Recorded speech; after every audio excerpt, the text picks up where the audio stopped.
Hi everybody, welcome to another webinar of Meet Success. We're up to number 11 I think in the series. We have 16 altogether.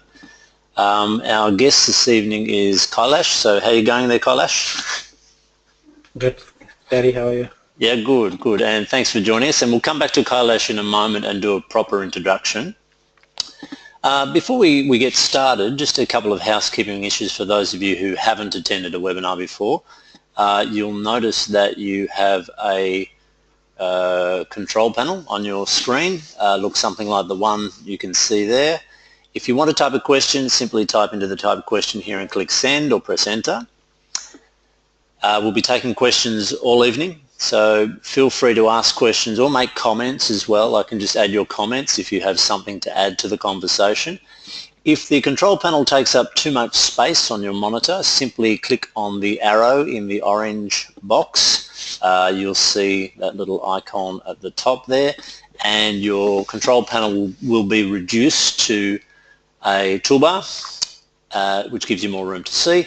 And then if you want to post a question again, you just click on the arrow and it will expand again. Now, if you want to actually ask a question, at the moment everybody is muted.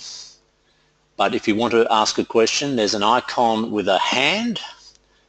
You simply click on that hand and that will show on my monitor that you want to ask a question. If you do that, make sure you have your microphone turned on and it's ready to go, and I'll give you a chance to speak. If I can't hear you once I give that open to you, I'll just move on and maybe you can post a question. Okay, let's move on. We're going to ask a few questions first, so let me get the polls up just to get an idea of who's out there. The first question I'm going to ask is, where are you? So if you could just indicate please whether you are in Melbourne, regional Victoria, interstate or overseas. Okay, 67% voted, still waiting for a few more. 83, I'll cut it off in a couple of seconds. Okay, let's close that off and I'll share those results with you. Okay, most people in Melbourne, so both Kailash and I are in Melbourne, in case you didn't know, and we've got some interstate and some overseas. So for those people who are overseas, welcome. It must be earlier in the day, no doubt, probably 5 to 8 hours earlier, I guess. Let's move on to the second question, and that is, what is your profession? So if you could indicate whether you're an accountant or in finance and banking, any money-related jobs, IT, engineering, sciences or research, or if you don't fit into that category, select other. So we've got 50%, 60, 70% voted, 85, 100% voted. Good. Let's close that one off and I'll share the results. Oh, a lot of IT people. Interesting. Okay, and engineers and scientists. No accountants this evening. Okay, right, that just gives us an idea of perhaps how much we can concentrate on profession-specific information and how much on general information about getting a job. Okay, I'll hide those off and let's go back, whoops, to Kailash. So welcome again, Kailash, and thank you for giving up your time this evening. Yeah, thanks, Terry. No worries. And first of all, let's just start off by telling people what your job title is, if you can. My job title is Asia Pacific Prototype Procurement Analyst. Okay, Procurement Analyst, did you say? Yeah. Okay. Yeah. Yep. And just tell me what you do on a typical day. So my role mainly is about what's the status of the project, how the procurement is going on. The first thing I do every morning is about to run the report, what's the exactly status of project as in terms of procurement. So that's my first task, what I do in the job. And then if I need to follow up with any of the supplier for any other things, I just give them a call, write some emails. Typically these kind of things is I do on a day-to-day basis. Okay, so you're talking to suppliers that you already know, or do you have to seek out new suppliers? No, I have to seek out new suppliers also. Is that difficult? It depends upon what commodity I have to buy. Like if I have to buy something which is kind of a fuel sensor or other kind of things, it will be slightly difficult. But if I have to buy something which is a plastic part or other things, it will be easy for me. Okay, so it depends on what you're trying to secure, yeah? Yeah, yes. Okay, great. And when did you come to Australia, Kailash? June 2012, I came to Australia. 2012. So what are we? 4 years now. That's quite a while, yeah? Yeah. Okay. And what did you know before you arrived? To be very frank, I was not knowing much about Australia before I came here. I made a sudden decision to come here, but I think I was mentally prepared to understand what the differences are and how I can adjust and accommodate in those kind of differences. Because Go ahead. differences in terms of cultural differences, as well as there is some work-related differences also, how we do things and how others do their things. It's slightly different there. So did you do any research before you left, or did you just discover these things when you arrived?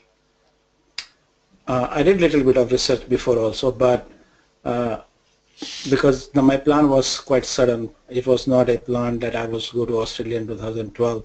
I made a decision to come in May 2012, and June I was here. So I was approximately 1 month only. So whatever I could find in that 1 month, I did try to find out. Okay, all right, good. And why did you choose Australia?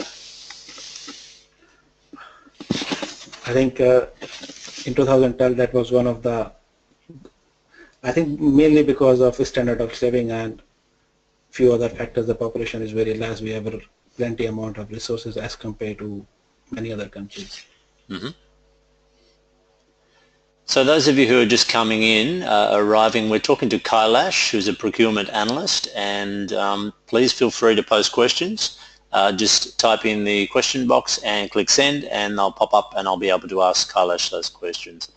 And how did you choose which city to live in? You've chosen Melbourne. Why? I think mainly because of the job, and other reason is the job what I was looking for is more available in Melbourne than any other cities.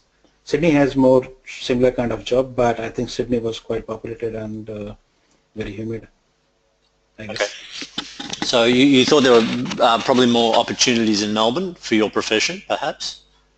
Yes. Yeah, okay, good. And how long did it take you to find work?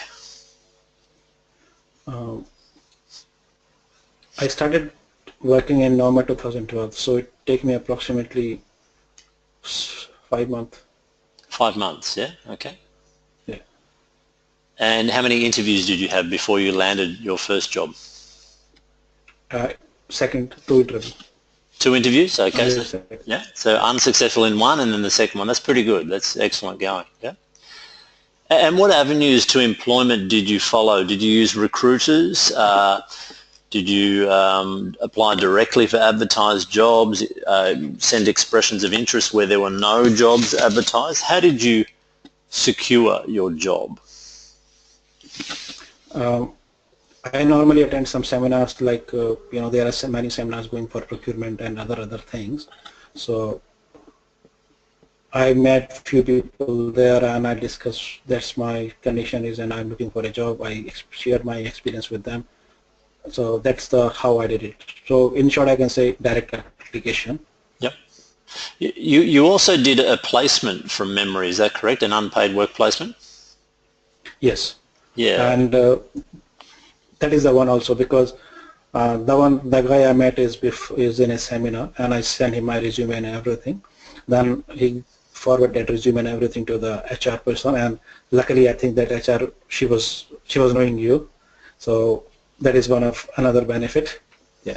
Okay, so it came through a contact of mine, the initial work placement. So did you find the work placement useful? Because many people out there will be considering doing an unpaid placement because they feel that you need some local experience. Did you find it useful? I think it was very useful for me, and immediately after that, I was offered the job also. So it works for me. So yeah, that's right. So you actually got offered a job in the company that you did the placement in. That's correct? Yes, yes. Okay, all right. Apart from actually getting a job with the placement organisation, what else was useful about doing a placement? I think we need to, I understand a little bit of difference. The work culture is different. How we, I came from a different background and Australia has a different background. Of working style is very different here. So even I was not offered a job, I would have learned a lot of things like how people behave professionally in a company's organization. Yeah, okay. It's more about understanding the culture. I think even how we talk and how we wrote an email is slightly different here. That's interesting. So let's dig a little bit deeper on that issue of culture. The culture is different. Okay, we get that. Can we be more specific? You mentioned about emails are different, for example. How?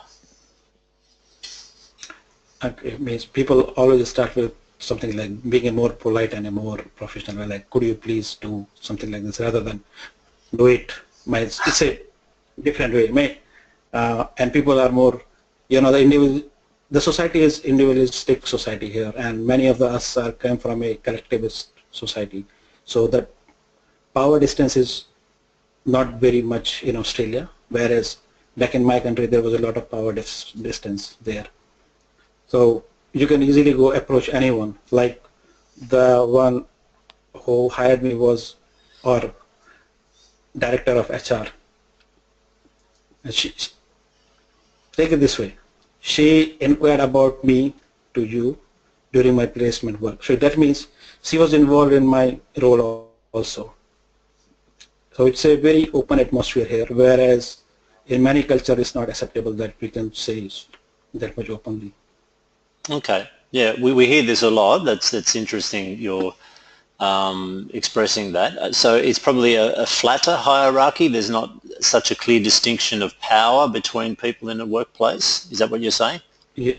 Yes. I'm interested, the other point you raised about an individualistic society versus a collective society. Can you talk a little bit more about that? Because it's something I've heard a few people say but not expand upon. So can you think of examples of how that manifests in the workplace? Yeah, so like there is a team of people working together. So in an individual society like Australia, everyone will say, okay, this is what I think is better for us. Whereas in a collective society, people are not that they want to align themselves with others. Even if they want to express something new, they don't express until unless everyone is aligned with them that openly. Okay. That's interesting. So that means that the decision-making process can be quite different then, is that right? Yeah, decision making will be different because when we are sitting in a meeting here, the discussion is more open. Everyone, because since it's individualistic, they just express what they think about it. Whereas in others society, it's not like that. People think, okay, what if the other is not aligned with me? They just want to try to act like as a big group rather than an individual themselves. Okay, so does that mean that somebody in that group is expected to take leadership and then put forward the idea, or how do you get your ideas across if you're reluctant to express them individually? Yeah, but that's why collectively society, they don't express their ideas. Whereas here, if you are a good initiator, that's say one of the qualities they always look for. They say if you have any idea, just express it. Initiate the task. Okay, I can do that, or other way around. Okay, good. So this is it's very common feedback we get from employers as well, identifying this cultural difference, and Australian employers will see it as a lack of initiative, but in reality it's just a different way of operating in a different culture. So that's interesting, and it's important for people to know to expect some differences in the way decisions are made over here. That's great. Okay, useful information. Any questions? Just post them up and I'll throw them at Kailash and see how he goes responding. What advice do you have for anybody who's seeking a job in Australia? I think even if there is an opportunity to do a volunteer work, it's always better to take that work. I'm not saying this because I got a offer because of that. The reason is, even if you will learn something about the job here, another thing is you will increase your overall network. So the network matters a lot sometimes. Yeah, absolutely. And another thing is, I will suggest to approach the companies or the organization directly rather than going through the recruiters. I have noticed that many of the recruiters don't have that background knowledge of what they are hiring for, but because they just match the keywords. So if the role advertised has some keywords and your resume has those keywords, they just give you a call. Yeah, good advice. I mean, these are two things that we stress strongly in OBP Australia. Picking up on the second one, there's nothing like a conversation with another professional from your field. They truly understand what you're talking about, and as Kailash said, that's not going to happen very often with a recruiter.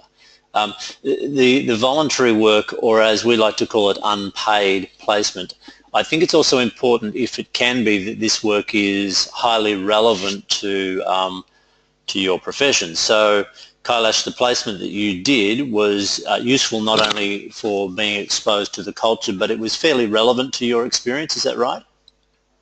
Yes, it was quite close to my experience, but I will say one more thing is, don't because people here are more open to hire you even if you don't have that background knowledge. Say someone has never done an IT procurement and want to do that, so they can take that risk if you are good in your own job and you are good in initiative and other things. Another thing is they just hire for fit for team. If you are good in, they think you are good in their team, they will definitely hire you for a volunteer work. Yeah, good. And getting inside an organisation where you can show them that you are good at something, but also perhaps have the potential to learn about new things as well, that's very hard to do from the outside just applying for jobs. So once you get a foot in the door, you get inside, as Kailash said, making new contacts and networks enables you to expand your horizons.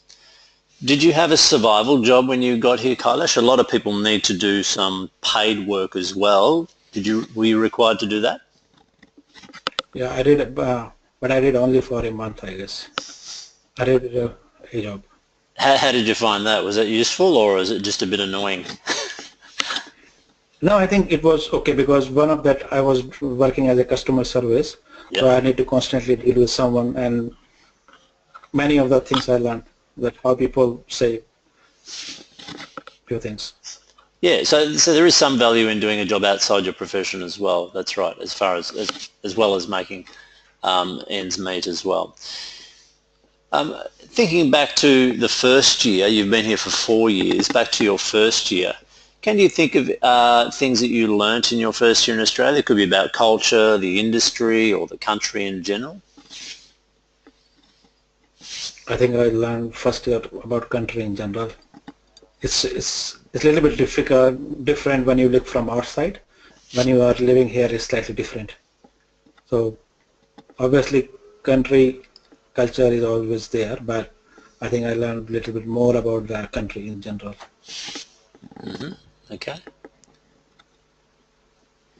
And people talk about fitting in. So we're talking culture again here, work culture as well as the culture of a country. Do you feel like you fit in Australia, or if so, why? And if not, why not? I think I fit good in my workplace, but from an overall society fit, I am still trying to fit. I still learning few other things. It's not that easy to learn in 4 years. It's a long time, but there are many things I don't still understand. There are many jargons people just talk in outside of the work. I don't understand at all, but I just try to learn few more things every day.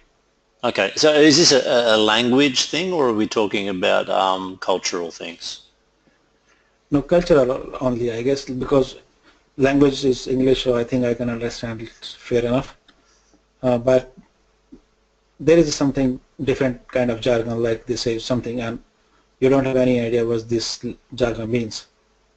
Yeah, sure. Because it is not used in your culture. And another thing is culturally how they behave in society is slightly different for us. Can you give us some examples of those differences? Yes. So one of the difference can be like, it's very easy to have some chat here with anyone, right? Even if you don't know. You are going in a train, you can have a chat. He will not ask you why you are asking this question and the conversation can go. You can meet people in pub, you can chat with them and you can be friends with them. But back in many countries, if you don't know anyone, they just don't want to talk to you. That is one of the base examples. So people are quite approachable here in short. Okay. And people who are about to start a new job or who are perhaps considering doing an unpaid work placement, do you have any advice on things they can do to help them fit in? I think just be open and try to learn that culture quickly, because even I work in 2 companies in Australia and I realize there is still a difference in both the organizations. So, but be open and you can learn that style in few days, I guess.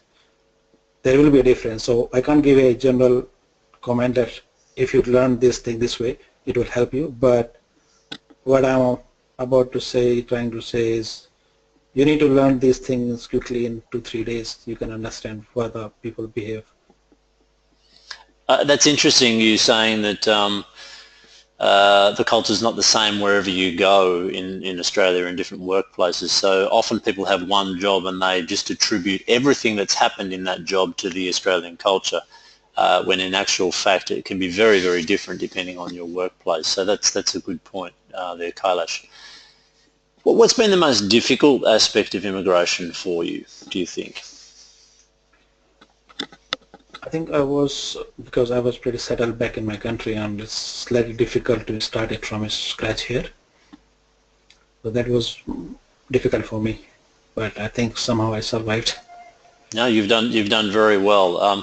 And most people I meet have the situation where they've come from established careers, highly respected and doing interesting work, and sometimes you feel like you take a step backwards when you get to Australia to start your first job, but it works out in the end for the vast majority of people. Go back to the interview. How would you describe the interview process you've experienced? What did you find difficult about it? I think interview process is quite straightforward. They basically ask you some situational based questions. They don't go in that much of technical details, but they basically ask you some basic questions about your technical know-how. But most of the questions was revolve around soft skills and situational based questions.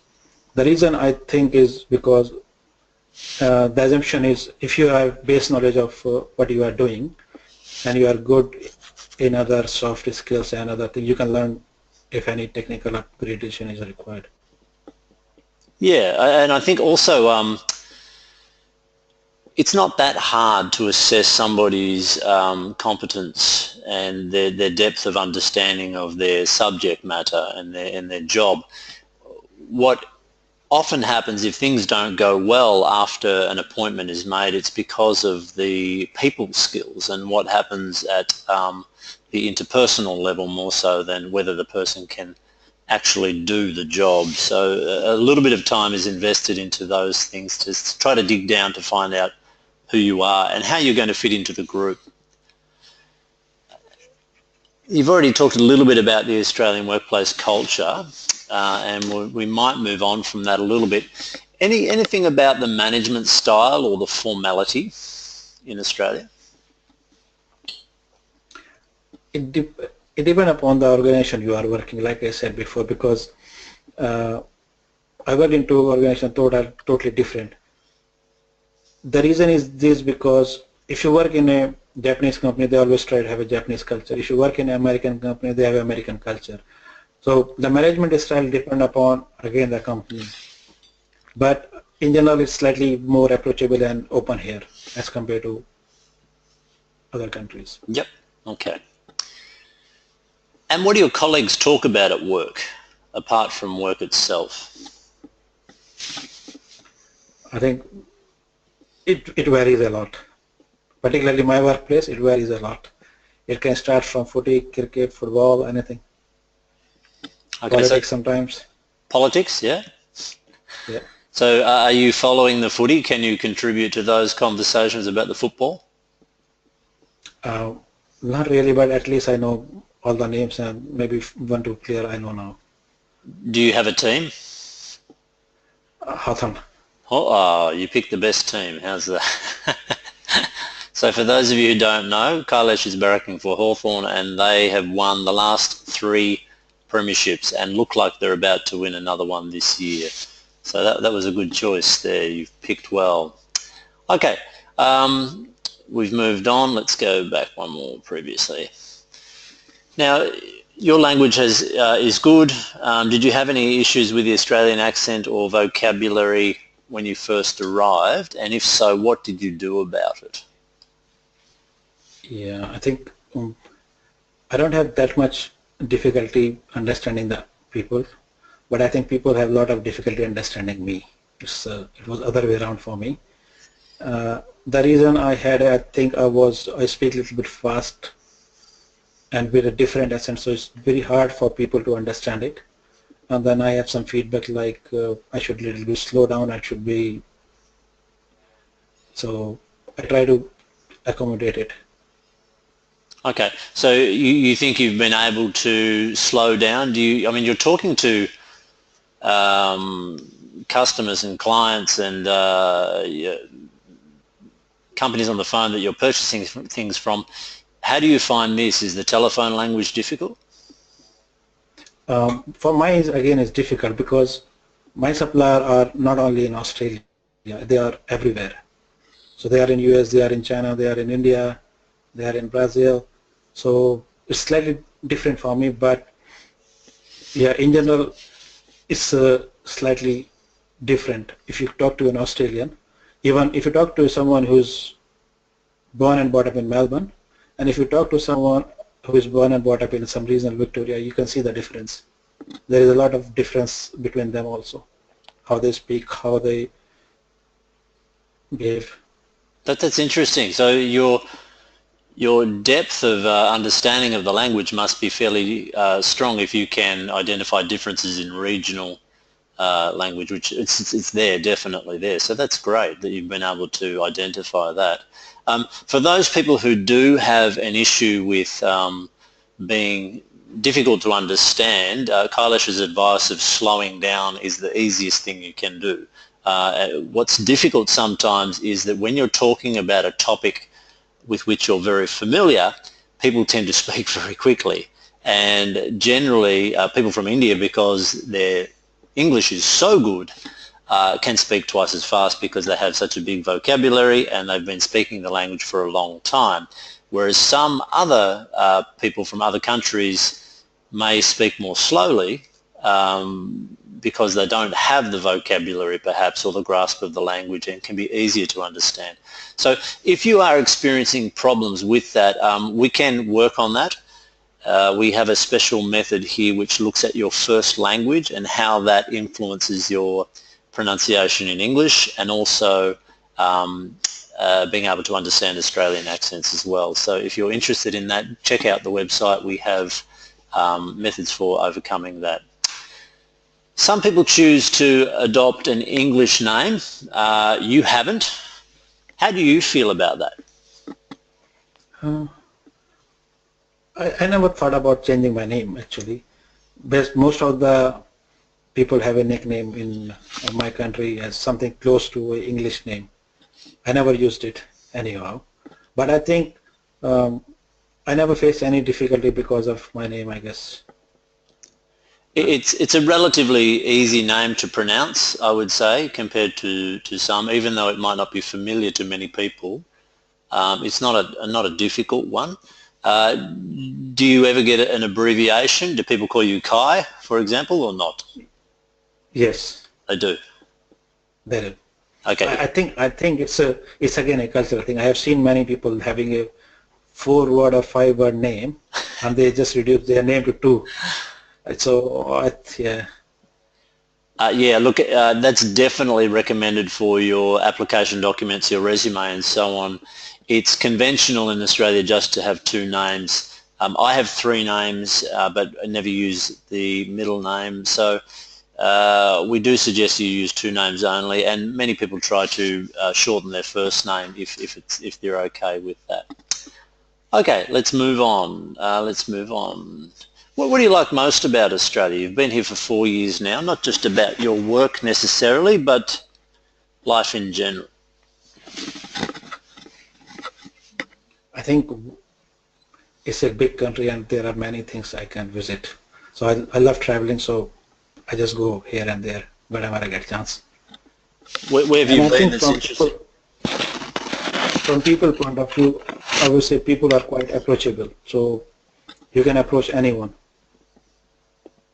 Yeah, great. And where have you been that's interesting, Kailash? What's your favourite spot in Australia, do you think?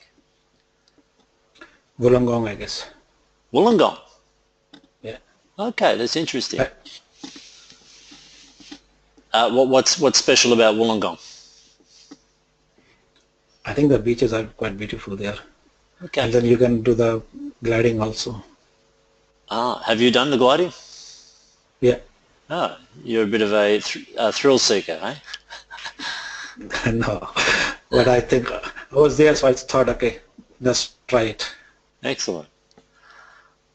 Okay, we've talked a little bit about football. Let's move on. Let's finally wind it up by saying, what advice would you give to somebody planning to start a new chapter in their life in Australia? Perhaps for the people who are listening in overseas, it's a big step. People see it as scary. It's exciting. What advice can you give to somebody who's about to come and start their new life? I think it's not scary. It's a little bit of risk, but to do something we always have to take some risk. What happens sometimes is because people are quite in a good position, they just don't want to leave that position and start it from the scratch. But if anyone wants to come to Australia, I will suggest that they should do some research about what is the job opportunity for them. That is first thing, I guess, because if you have a job, then you can plan the things other way around also. And how would you suggest to do that research about job availability from overseas? It depends upon what the role is. But if you are in IT, like if you are in IT and you are good in your programming and other skills, you can have a job offer from out of Australia also. But that percentage is very less I will say. But if you are an accountant and other, you will never get a job from out of Australia. So what you can do is, it depends upon what your role is. Like it's similar for engineers also. It's very hard for engineers to get a job from out of Australia. So what people normally do is, if I am an engineer, I will see, okay, what my profile is, where are the most number of jobs available, and how I can approach. Yeah, great. Okay, so you're looking at the job seeking, so you're looking at the websites to find out what skills are required within your profession. Something we also recommend is to do your research on the actual companies and organisations that may be your potential employer. So generally I find that my clients who find work quickly are those who have a deep understanding of the major players in their industry and have done a little bit of research about where they're located, who the key personnel are in those companies, and have started that research well before they arrive. Increasingly my clients are starting to engage in the services while they're still overseas, so we assist in these methods of finding out more information about the employers who are likely to employ you. And as Kailash said earlier, the direct approach is really effective if it's done in a professional and culturally appropriate manner. So to get some guidance about how to approach these companies when there are no jobs advertised. So what's the size of your employer? Would you say small, large or medium, Kailash? I would say large. Large employer, yeah. What's the most difficult part of your job?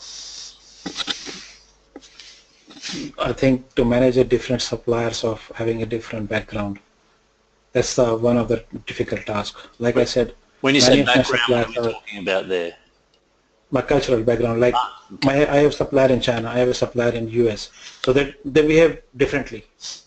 Mm. I have a supplier in Brazil, so it's totally different. Mm. So that is one of the main challenge. Another is because I have to deal with them, so I have to manage my time also. Sometimes I have to attend the late night meetings or early morning meetings also. So Because little of the bit time zone issues? because of the time zone issues. Yeah, okay. That's tough, yeah. Okay. But interesting too, I would imagine, speaking to people from different countries.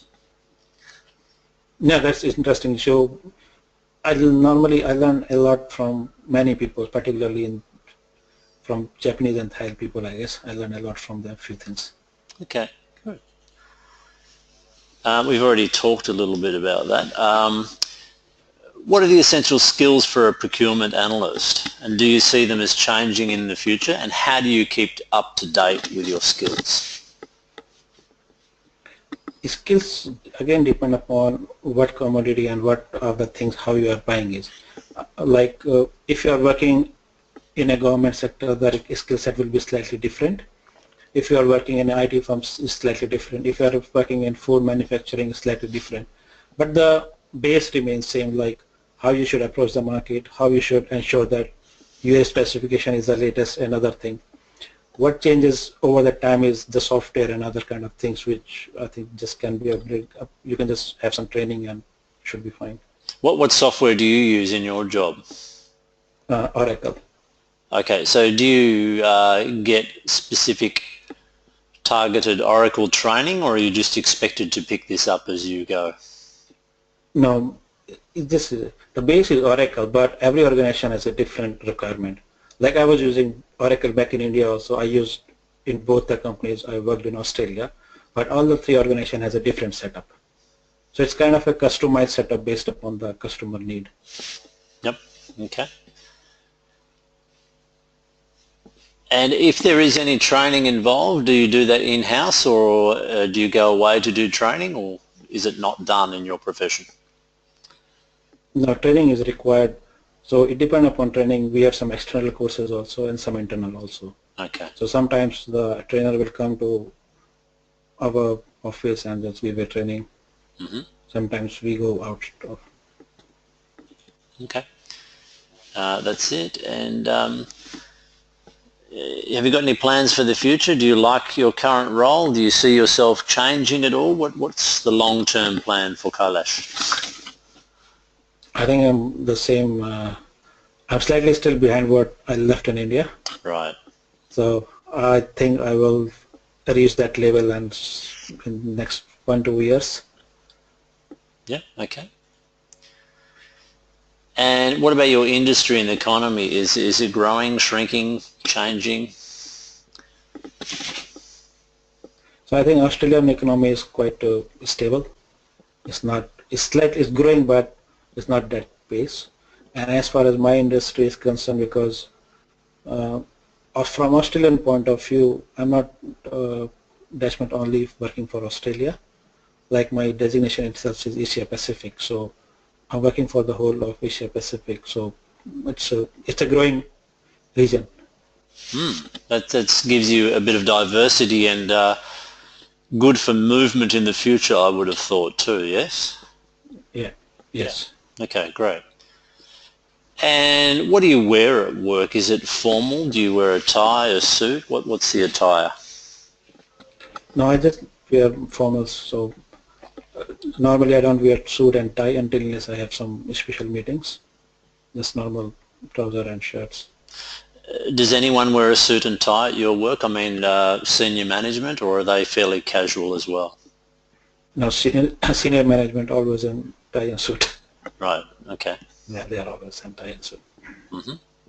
But on Friday, everyone comes in casual, other than the senior management, approximately. So they Okay. just wear whatever they want. Yep, this is quite common in Australia. Casual Friday, they call it. Yeah. So you Yeah, can. and I remember when I started my volunteer work, I gave you a call and asked for this question. That's right. That's a while ago now. Yeah.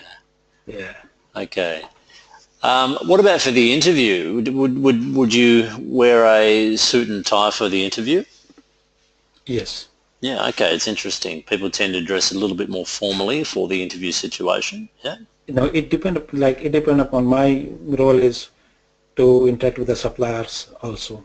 So they just want to have some, okay, that guy has some presentation, means That's right. he's presentable. Exactly. So yeah, client-facing role. You've done very well to secure a client-facing role. So they can be very, very difficult for people without local experience. So that's great. And yes, they do want to see what you're going to look like if you are talking to external stakeholders. So that's great. Yeah. We've already covered that one. What do you think of when I say job security? We hear a lot about short-term contracts and casual employment.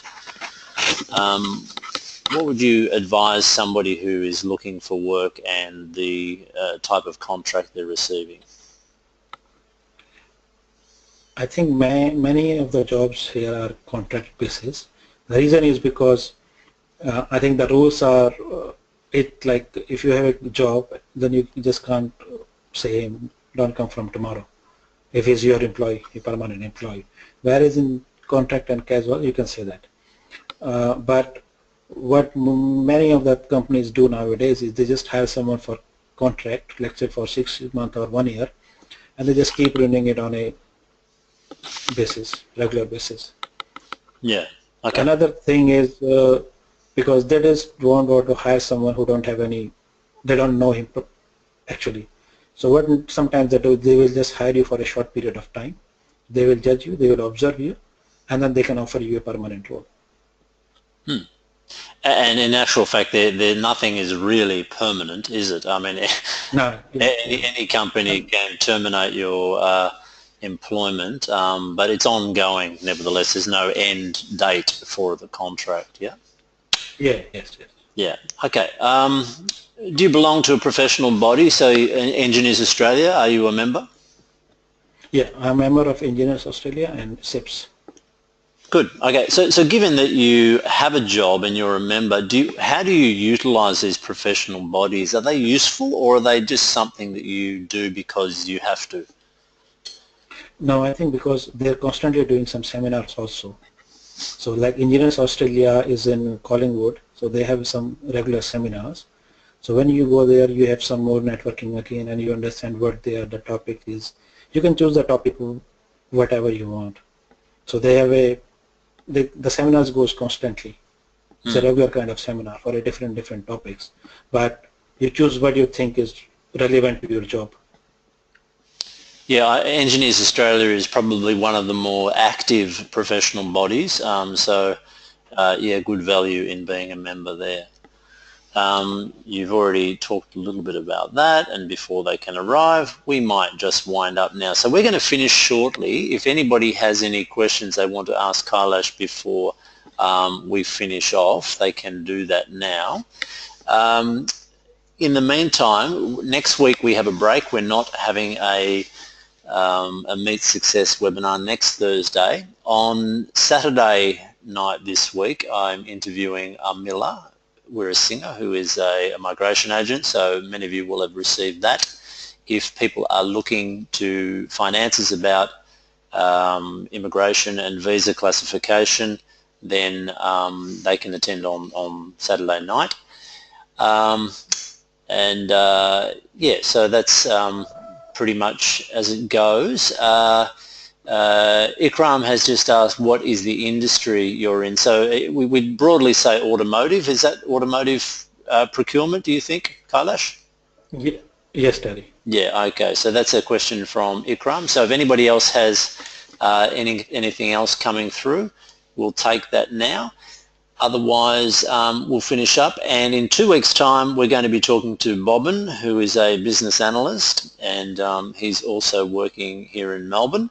That's on Thursday, 11th of August. So Just before we go, I'd just like to thank Kailash again for giving up your time, and I think it's been really useful that you've been able to share your experience. So thank you very much, Kailash, for your time. Thank you, Terry. Okay, and good night to everybody, and I hope to see you either on Saturday this week for the immigration webinar or in a couple of weeks' time where we meet Bob and the business analyst. So good night and sleep tight.